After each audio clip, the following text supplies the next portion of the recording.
What's up, guys, and welcome back to Book Entertainment. So, there is good news out there for Kelly Khumalo, and it is being reported that she is pregnant with her fourth child.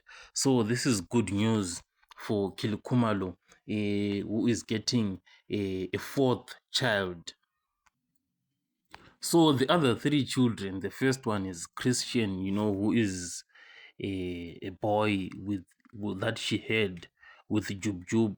Then the other one is Tingo, a daughter that Kelly Khumalo had with Senzo Meiwa.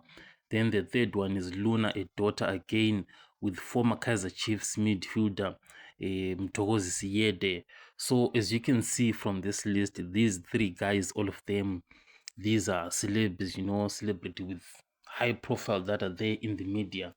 And at the moment, we do not know like who is the father of this fourth child, but we can be certain, that this is definitely a high profile man.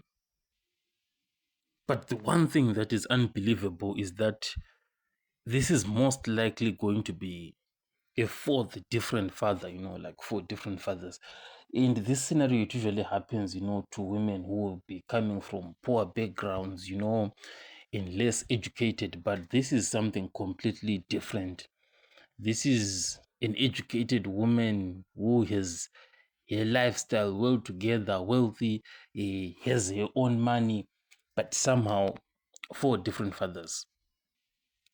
So at the moment, the rumors are pointing, towards Arthur Mafokate, because in the past few days, Kelly Khumalo and Arthur Mafokate, they said to be together, and there were these pictures of them circulating. So most likely Arthur Mafokate might be the man, but that is news for another day. And at the moment, it's congratulations to Kelly Khumalo. I'll catch you guys on the next one.